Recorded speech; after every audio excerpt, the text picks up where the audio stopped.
The eviction moratorium is over, and terminating tenancies in the state of California has just changed dramatically. You've been asking me for it and you wanted to get an update on how to use these new forms. So we're going to run through the 60-day notice to terminate tenancy, and it can also be used as a 30-day notice. And this is a guide for both tenants and landlords. Of course, you need to stick around to the end because we're going to tell you how to properly deliver the notice to make sure it's not invalidated. And then at the very end, we're going to tell you the question you're already thinking in your head, which is, where can I get this form? Hey there, Christian Walsh, real estate agent with Wire Associates, and we've been helping tenants and landlords and buyers and sellers navigate these crazy days in California and beyond since the beginning of the pandemic. And it's been a long time since a landlord could terminate a tenancy, all the way back before April 6, 2020, when the eviction moratorium first started, and it went through various iterations. Now, properties that are not subject to AB 1482, a landlord can terminate tenancies again without giving any reason for the termination. This is a guide for tenants and landlords. And some tenants may be saying, well, this sounds like it's just for landlords. The reason it's a guide for tenants as well is tenants, you need to know your rights. You need to understand whether you've been given a proper notice or not. And of course, anytime a landlord is considering giving a notice, he or she should turn to the appropriate legal professional. And a tenant, if you receive a legal notice, you can reach out to lawhelp.org for free legal assistance and advice on that. So if you're ready to dive into the exciting world of the notice to terminate tenancy, hit that like button and let's get started. And here we go, the notice to terminate tenancy revised as of October 2021. And why is that an important date? Because that is the end of the California Eviction Moratorium. So that means we go back to the way termination of tenancy was before the eviction moratorium started, all the way back in April 6th of 2020. So it's been a long time. So let's dive into the form. This is hot off the presses, brand new. This is the California Association of Realtors form. There are others out there. We'll discuss at the end where to find those. But let's dive into this one. So at the very beginning of it, it's simple. We put on here who the tenant is and the property address. I think you can all handle that, landlords. Then we dive into this big section talking about the Tenant Protection Act and AB 1482. And why the heck is this all over the form? Well, that is very important. So properties that are protected under the Tenant Protection Act, properties that are under AB 1482 have two things. They have a rent cap, so landlords can only raise the rent a certain amount, and they have just cause provisions. There's only certain ways that landlords can terminate a tenancy, and they are outlined on this form. And landlords, if you've had a tenant under the moratorium and you've watched my content, you will know that it was very difficult whether a property was previously under AB 1482 or was exempt from 1482. It was almost impossible to get a tenant out. And here's where this document dives into AB 1482. And we've done plenty of other content and we have more coming on it. So basically, in a nutshell, so landlords, what you need to determine before using this form is whether your property is under AB 1482 or exempt from AB 1482. And it's very important that you know that going in, because if you're under AB 1482, you're limited in how you can terminate tenancy. And that's what Section 2 is talking about. You can give this 60-day notice, but only in certain cases. And a lot of these are the same ones we covered under the eviction moratorium. When a property is subject to AB 1482, our family move-in, owner withdrawing from market, owner intends to demolish or substantially remodel, or owner intends to comply with a court order. So these are the same when we were under the eviction moratorium. They aren't quite as strict. So for example, owner intends to demolish or substantially remodel. Under the eviction moratorium, that had to be pretty significant, had to be only health and safety. This is dialed back a little bit, not quite as strict. You'll see also that the RCJC is referenced if you're going to use number one, if the owner or family member is going to move in. And what's the RCJC? That is the realtor version, the California Association Realtor version of the AB 1482 disclosure. It's a rent cap just cause addendum. It has the legal language that landlords must give their tenants when they're signing a lease now. And if the lease is old, they should have given their tenants this. So the RCJC, or comparable AB 1482 language, needs to be given to all tenants. And on there, you let the tenant know whether the property is exempt or not. So I promise to make this quick, and I'm kind of dragging it out, so my apologies, but there's some important things here. So if you're going to use a 60-day notice form and the property is subject to AB 1482, make sure the tenant's been given the appropriate language. Oh, the other big thing, relocation fees. So if a property is subject to AB 1482, you're gonna have to pay relocation fees, landlords, and check with the local area. They may actually be more steep.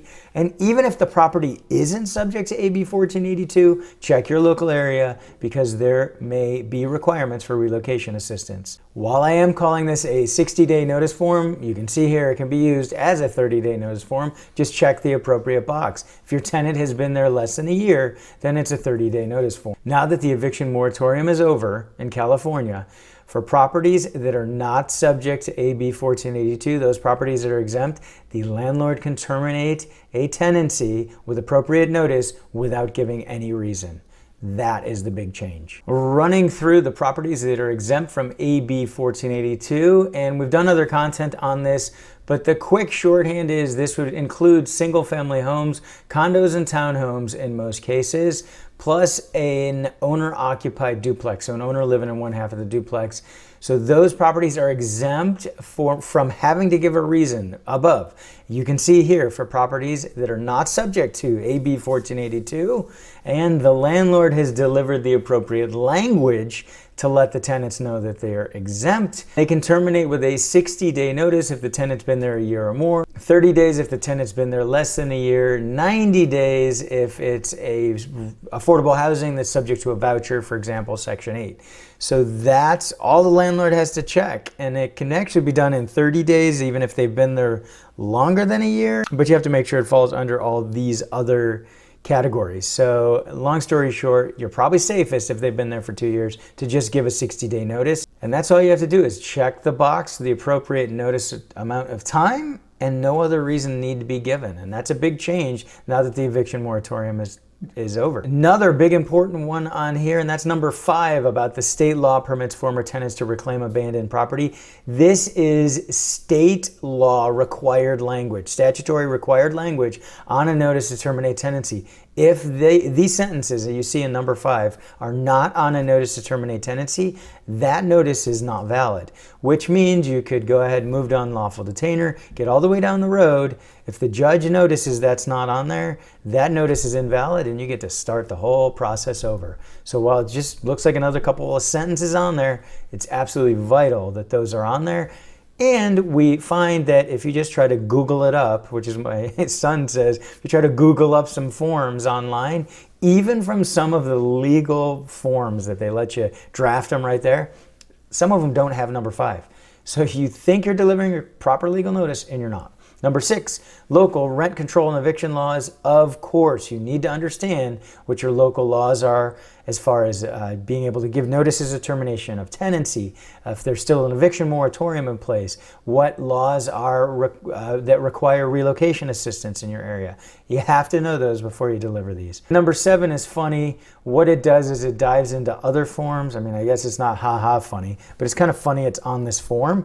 And this is, I guess, for realtors and landlords to know. But what it is these are the other forms you'd use for at-fault termination of tenancy.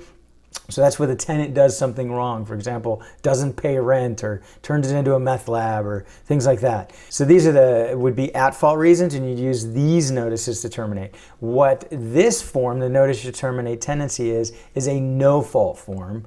It's the tenant hasn't done anything wrong necessarily, they're just having their tenancy terminated. And the last thing on the form, but certainly not the least thing on the form, is how to properly deliver this notice.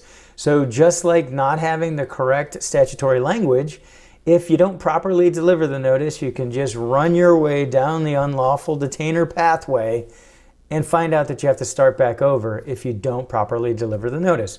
So what would be improper ways to deliver the notice? How about taking a picture and texting it? Not going to fly, not going to work. Don't do that, landlords. How about emailing it to your tenant? Nope, not proper way to deliver a notice like this. So this form actually includes the proper ways. We'll run through them real fast. And it runs from essentially the most preferred to least preferred. Number one, the best way to do it is you knock on the door and you hand it over to the tenant. That's personal service. Number two would be substituted service. So that's you knock on the door and you hand it to another adult, 18 or over, in the household.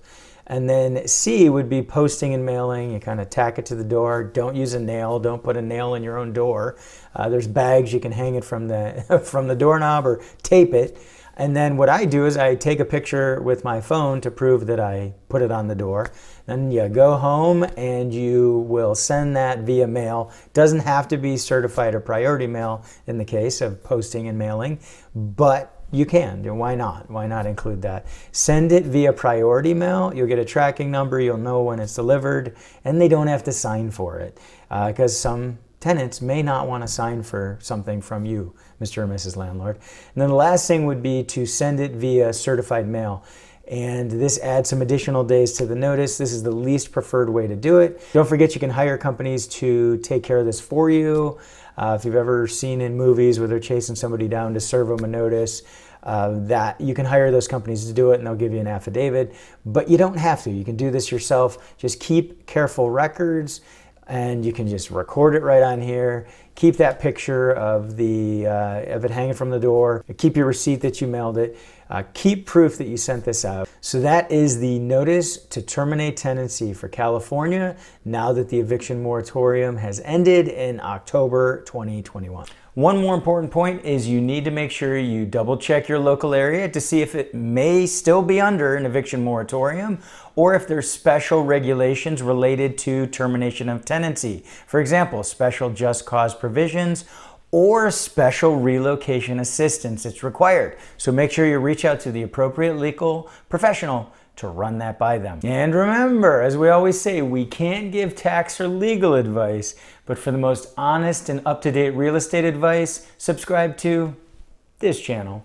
Oh, and we promise to let you know where you can find those forms. So of course, you can reach out to your local real estate agent, not just any real estate agent. You need one that understands how to properly deal with tenant and landlord issues. Hey, we're one, for example. So if you're in Southern California, we can help you out potentially. Otherwise, turn to your local real estate agent. And of course, landlord associations and apartment associations, there's several out there. The CAA is one all throughout California, for example. The AOA, in Orange County, we have the AAOC.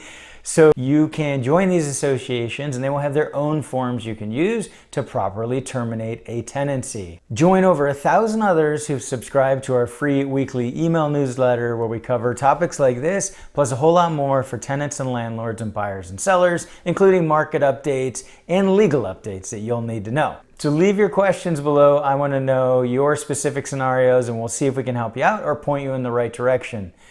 So thanks for tuning in. This has been Christian Walsh with Wire Associates, and we appreciate you.